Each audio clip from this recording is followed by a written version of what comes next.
Et bonjour à tous, aujourd'hui on va faire un petit tutoriel sur le pattern singleton. Alors ça fera en même temps l'occasion de voir la navigation entre des user control dans des projets un petit peu complexes où on peut afficher différentes pages à des endroits différents, enfin ou au même endroit mais en lieu et place, etc. etc. On va faire un nouveau projet, WPF, moi je fais en VB, hein, Visual Basic, j'ai plus l'habitude. On va l'appeler singleton. Clac, allez, c'est parti. On va faire un truc très simple. Alors, que j'explique un petit peu en même temps ce que c'est que le pattern singleton. Alors, c'est tout simplement la possibilité à une classe, enfin, oui, à une classe, à un objet, on va dire, de n'être instancié qu'une fois, de n'avoir qu'une seule instance. Alors, à quoi ça peut servir? Bah, à plein de choses en fait. Là, par exemple, dans mon exemple, ça va être très concret. Ça va pas servir à grand chose, mais ça va vous montrer la possibilité en fait de. En principe, quand vous naviguez entre des pages, il y a souvent un problème récurrent, c'est que ah bah tiens zut, j'avais besoin d'une information qui venait de l'autre page ou tiens c'est pas moi qui tiens cette info, c'est la classe principale. Du coup, je suis un petit peu embêté. Et du coup, bah, si on avait un objet qui ne serait ouvert qu'une seule fois et dont on peut accéder de partout, ça serait super intéressant. Donc en fait, on va le voir ici. Notre pattern singleton, ça va être le view model de la main Windows, de la fenêtre principale. Donc là, bah, j'ai juste fait une petite, j'ai fait une grille avec, on va mettre, qu'est-ce que je vais mettre? Je vais mettre un stack panel. On va le mettre en orientation horizontale. Dedans, on va mettre deux boutons. On va l'appeler content. On va l'appeler page 1 pour simplifier. Tac, tac. On va en mettre un deuxième. Attendez, je vais faire un peu de mise en forme avant. On va mettre un petit width de 120, ça doit suffire. 120, une petite margine de 5, allez, et je copie tout ça, j'en fais un deuxième à côté, voilà, que j'appelle celui-ci page 2. Alors, déjà on va créer une navigation, on va faire directement, on va rajouter deux user control, donc contrôle utilisateur. On va l'appeler user1. Tac. Celui-ci, on va lui mettre un background en n'importe quelle couleur, chartreuse. Oh là, ça pique les yeux, non? Un truc doux. Aquamarine, c'est 12? Ouais, à peu près. On va dire que c'est doux. Là, je vais mettre un stack panel. Stack panel. On va mettre une text block. On va dire je suis la page, enfin le user control, hein, vous me comprenez quand je dis page 1, le user control 1, et on va mettre un petit bouton derrière, donc qui n'aura pas d'effet pour l'instant, mais je vais commencer à appeler incrémente, vous allez comprendre pourquoi. Content incrémente. Tac, d'ailleurs il est pas joli comme ça, on va lui mettre un width de 120 aussi, et je vais passer toute cette forme en font size 24 pour que ce soit un peu plus, bah, du coup 120 ça suffit pas, allez 150, voilà, et on va copier tout ça dans un deuxième user control qu'on va créer, ajouter user control, user 2, quelle bonne idée,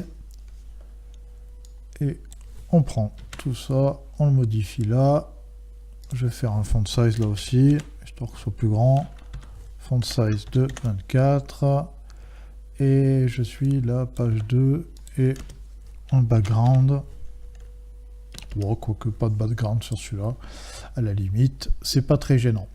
Donc le but c'est que, on va déjà enregistrer tout ça, on va revenir sur notre fenêtre principale, On va faire une classe métier, en fait, un view model, en fait, pour notre main Windows. Donc, je vais faire une public class VM main, tac, donc avec un public subnew, notre constructeur, VM en principe, ça prend une majuscule. On va lui implémenter directement, implémente notify property change. Tac, donc là, il n'est pas content, il lui manque le type, c'est import composant modèle. On va implémenter l'interface aussi puisqu'il nous la demande, il nous dit il faut qu'il y ait une interface, il nous la propose. Moi, pour me simplifier la vie, j'ai un petit truc dans le... Je me suis fait une petite sub change-moi, c'est pour me simplifier la vie. Donc là aussi pareil, il faut faire appel à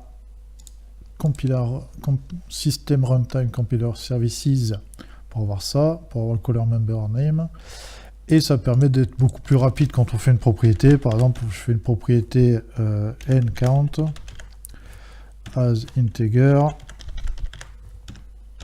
et count, clac, et là je mets directement mon change-moi ici. C'est-à-dire que le bind, il sera automatiquement fait avec change-moi, je ne suis pas obligé de lui passer à l'intérieur le nom de count, etc. etc. Enfin, faire un property change de count, etc. etc. Je fais directement change-moi et il comprend tout seul que c'est lié, c'est le color member name qui comprend que c'est count directement qu'il faut binder. Ok pour ça, on va lui faire une deuxième propriété qui sera n, enfin moi je mets n, vous mettez ce que vous voulez, n user as user control, tac,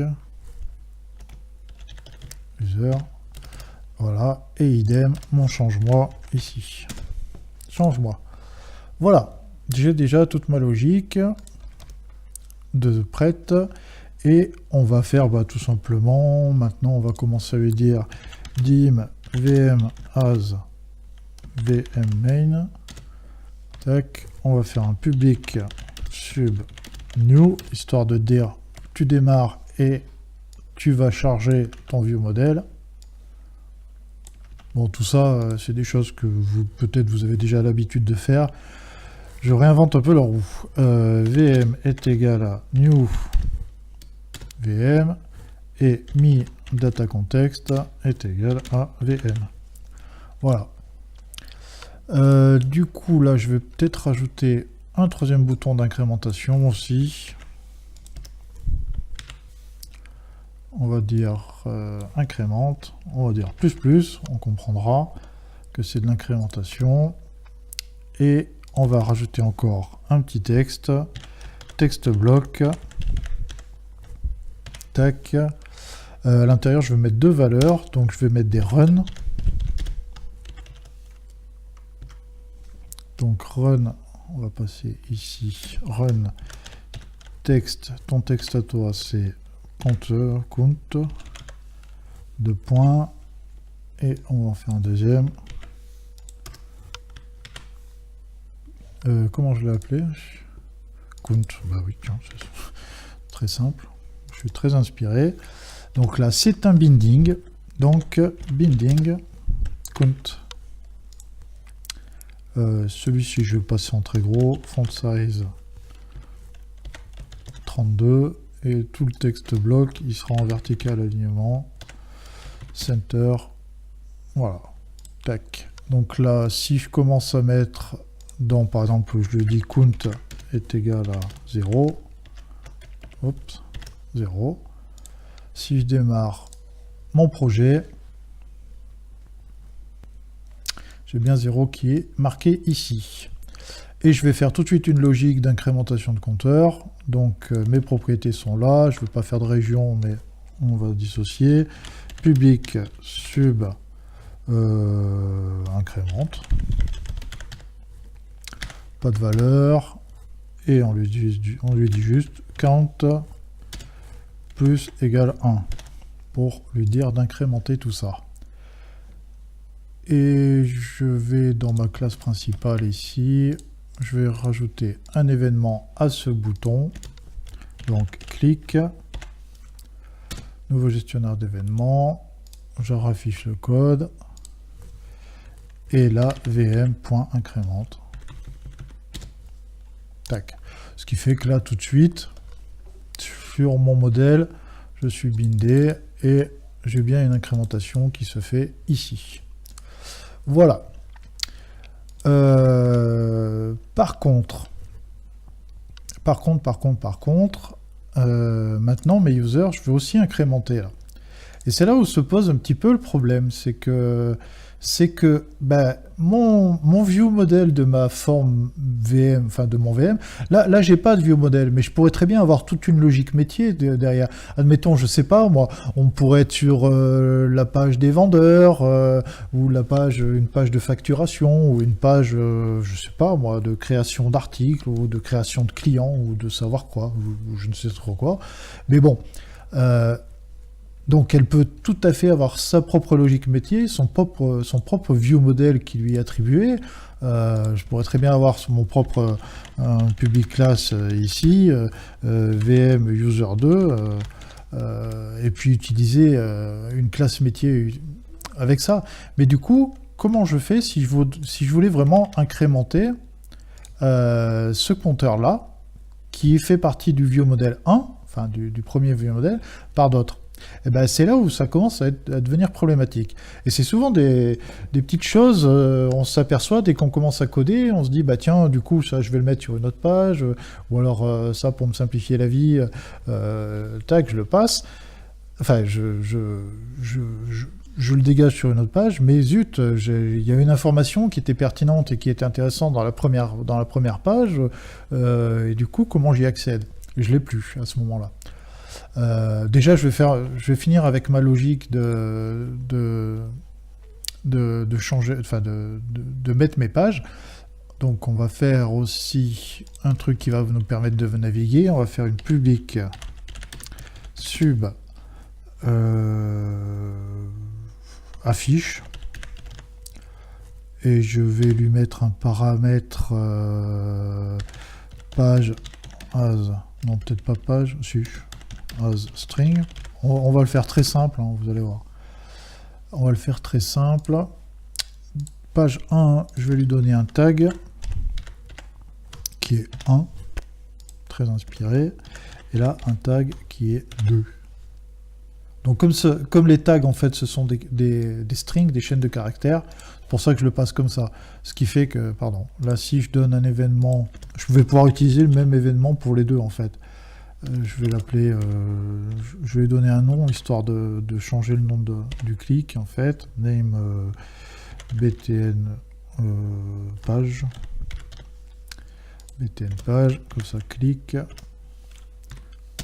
Btn page clic, voilà, tac.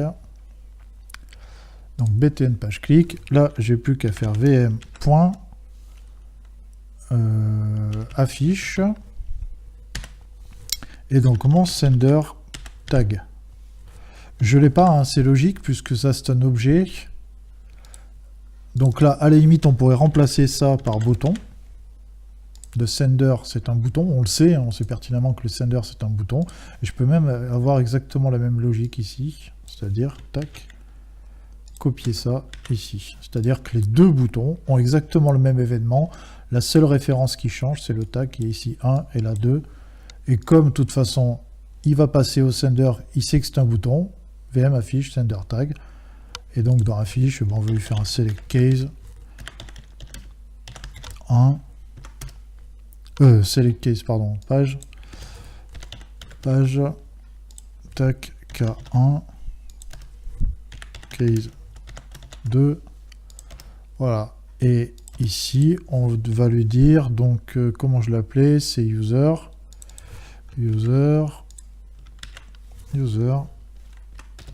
oups, pardon, est égal à new user 1. Et là, user est égal à new user 2. Voilà, donc ce qui fait que là, maintenant, je dois avoir ma logique de changement de page. Non. Oui, pardon, je l'ai pas bindé ça. User control, tac, je l'ai pas bindé. Bah, j'ai même pas fait de content presenter. Donc là, on va faire un content presenter. Content presenter, tac, avec, donc lui, il est sur la grid row 1. On va lui mettre une petite margine de 2, et on va lui dire ton content. Oups, c'est bindé à user. Voilà. Donc là, en fait, le fait de lui donner un contenu qui est bindé à un user control, automatiquement, comme il est en propriété property change, en property change, voilà, avec le propriété change event arg, ça va permettre de binder et puis d'avoir tout ça très facilement. Donc maintenant, page 1, page 2, etc., etc. Donc ça fonctionne très bien, j'ai mes différentes pages. Donc comme je vous disais, chacune peut avoir sa logique métier, travailler différemment, mais de temps en temps, bah, il y a une info, vous en avez besoin. Bon, par exemple, là, c'est pas très important, c'est pas très pertinent, un compteur, on sait pas trop à quoi ça peut servir dans ce cas-là. Mais, par exemple, je sais pas, moi, si ça, c'est votre forme principale, vous pouvez très bien avoir, en fait, je sais pas, moi, le nom de la personne qui est connectée. Donc ça, en fait, vous le mettez dans votre classe métier principale, c'est-à-dire dans le VM main. Tiens, pour l'instant, c'est tel vendeur qui est connecté, ou alors c'est le comptable qui est connecté, ou etc., etc., enfin, n'importe quelle personne. Ce qui fait que elle peut très bien avoir sa propre logique métier, mais elle a besoin à un moment, quand elle doit enregistrer la nouvelle facture, tiens, c'est qui le vendeur qui a fait cette facture? Moi, personnellement, je ne le sais pas, je suis un pauvre user control perdu dans la masse des informations, je ne le sais pas. Donc, en fait, il faut que je contacte VMmain, mais qui me renvoie, je ne peux pas en créer un nouveau, il faut que je récupère les informations du VMmain principal pour qu'il me donne l'info, ou pour que je lui donne une info. Donc en fait, c'est là où on va commencer à créer, on va changer en fait notre principe de new dans notre classe. Et là, c'est là où on va faire le singleton, le principe du singleton. On appelle ça d'ailleurs le pattern singleton. Pattern singleton. Donc, comment on fait ça? Eh ben, c'est tout simple. Tac. On va ici, je vais commencer à déclarer deux variables privées. Private. Donc là, il faut qu'elle soit partagée. Donc shared, moi je l'appelle instance.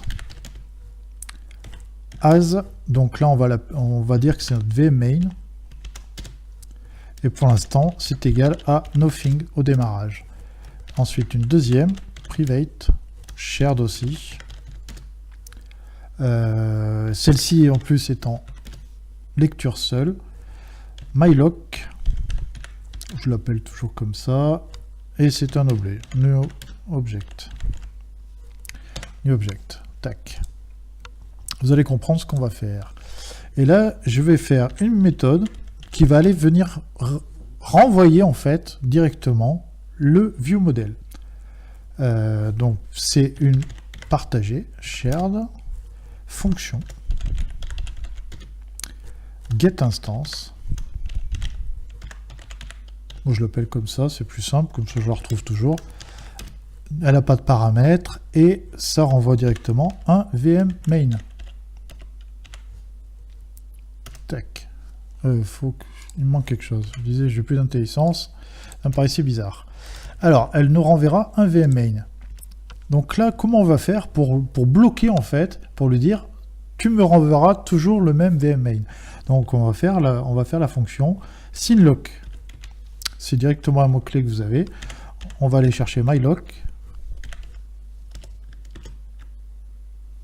mylock. Alors, pourquoi il ne me le trouve pas? Si, c'est bizarre. Alors, je vous expliquerai après comment ça marche.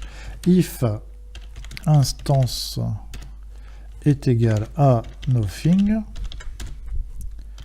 then instance est égal à new VM main. Donc ça c'est bon. Et ensuite ici en dessous on lui dit return et pas est égal, c'est is. On n'a pas d'égalité. Retourne instance. Tac. Donc en fait, pourquoi je place tout ça? Alors je vais vous expliquer ici. On va séparer un petit peu tout ça. La fonction synlock, en fait, je sais pas si il va me le dire, non, il me le dit pas. Ça va permettre en fait de vérifier qu'aucun thread, aucun thread ou aucun processus n'utilise en fait ce dont on a besoin en fait. C'est-à-dire qu'il va aller vérifier si l'instance n'est rien, eh ben il va créer un new VM main qui va me renvoyer. Donc là en fait en l'occurrence il renverra celui-ci qui vient d'être créé. Par contre, s'il a déjà été créé une fois, quand je vais le redemander sur une autre page, sur un autre view modèle, il va me renvoyer celui-ci, enfin celui qui est déjà créé. Donc en fait, j'aurai qu'une seule instance d'ouverte à chaque fois. Donc ça va être très pratique. Vous allez voir que maintenant, ça va être très simple. La seule différence maintenant qu'il faut faire, la dernière différence qu'il faut faire, c'est votre public new, le placer en private. C'est-à-dire que le constructeur n'est plus accessible directement. Je n'ai plus le droit d'utiliser ce constructeur. Donc là, forcément, ici, ça va planter. Il n'aime pas parce qu'il dit, bah non, moi, new, j'ai plus de constructeur public, donc tu n'as pas le droit d'utiliser ça. Alors pour remplacer ça, maintenant, comme on a une fonction shared, getInstance, et ben on lui remplace par vmain.getInstance. Donc là, comme lui, c'est l'initialisateur de tout, cette classe main Windows, elle initialise vraiment tout, et en l'occurrence ce view modèle là, ce view modèle ici, view modèle, et ben elle va être la première en fait à démarrer le VM main. Et du coup, compteur est égal à 0. Voilà, il va démarrer tout de suite avec un compteur à 0. D'ailleurs, on va remarquer que ça fonctionne très bien, logiquement. Il n'y a pas de changement. On n'a pas de changement par rapport à tout à l'heure. Par contre, j'ai toujours mon incrémentation qui marche. Parce que vmain, maintenant, est connu en tant qu'il a été prendre une instance, et il est connu comme ça, de la même façon qu'avant. Mais l'intérêt, c'est que maintenant, mon user 1, je peux très bien lui dire maintenant, on va créer un clic dessus, clic, nouveau gestionnaire d'événements, bouton clic, on retourne dans le code, et on peut lui dire tout simplement dim le singleton, dim le singleton est égal à vmain.getInstance aussi. Tac, et le singleton incrémente. Donc maintenant, donc ça c'est user 1, on va faire exactement tout de suite la même chose pour, on va juste prendre ça. Là je l'ai fait en deux parties, j'aurais très bien pu faire ça, tout ça, je peux le remplacer en fait par vmain.getInstance.incrémente directement. Je peux le faire directement comme ça, c'est beaucoup plus simple. Tac. Et je vais faire la même chose pour mon user 2. User 2, donc j'ai pas d'événement. Je crée mon clic aussi. Clic. Nouveau gestionnaire. Je retourne dans mon truc. Et lui aussi, je lui demande, tiens, retourne-moi l'instance de vmain et incrémente-moi là. Donc ce qui fait que maintenant, ma logique, elle est partagée par toutes les pages de l'application. Là, j'ai pas de page d'afficher. Je peux très bien incrémenter. J'affiche la page 2. Je continue à incrémenter. J'affiche la page 1, je continue toujours d'incrémenter. Et d'ailleurs, je pourrais très bien lui dire, tiens, en fait, renvoie-moi, message box, renvoie-moi, donc vmain, je pourrais très bien le demander à chaque fois, en fait, hein, je suis pas obligé. Là, effectivement, si je l'avais nommé, dim vm est égal à vm getInstance, je pourrais très bien la réutiliser ici, vm.count. Mais là, je vais faire directement getInstance aussi, je te la redemande une nouvelle fois, et donne-moi la valeur du compteur. La valeur de l'integer du compteur, de la propriété count. Et là, je la fais que sur celle-ci, sur la deuxième. J'en ai besoin ici, par exemple. Donc là, lui, il incrémente. Ici, j'incrémente. Dans la page 2, j'incrémente, donc 9. Et lui, le singleton, il a bien repéré que c'était ça. Donc voilà, on a vu plusieurs choses dans ce tutoriel. Déjà, comment naviguer entre des pages par des user control. Et puis pouvoir récupérer une information importante ou pouvoir travailler sur une autre classe métier qui, elle, n'a qu'une seule instance d'ouverte. Et vous allez voir que c'est le genre de petits patterns, ça, qui est très très très utile aux développeurs.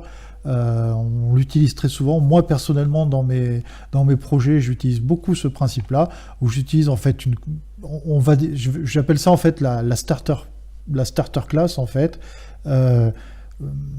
Ou par exemple, je sais pas, moi dans les logiciels que je fais, il y a souvent des principes de date ouverte, de principes de, comment je peux appeler ça, de clôture, de choses comme ça. Donc en fait, j'ai besoin de savoir si je suis sur un jour ouvert, un jour clôturé, un jour non clôturé, des choses comme ça. Le problème, c'est qu'après, quand vous utilisez, que vous soyez dans un logiciel de vente, de choses comme ça, faut pouvoir empêcher à des moments de dire, tiens, est-ce que j'ai le droit de vendre un article? Ah non, parce que la caisse est clôturée. Mais ça, le user control, lui qui gère la caisse, il n'est pas forcément au courant du vieux modèle. Donc c'est intéressant de pouvoir comme ça remonter les informations. Ou ne serait-ce que le vendeur. Le vendeur, moi je le mets en principe toujours dans mon vieux modèle starter. Donc c'est là où je lui dis, tiens, change-moi le vendeur, c'est tel vendeur, tac, je le sélectionne et il va s'installer ici. Ce qui fait qu'après, dans ma page,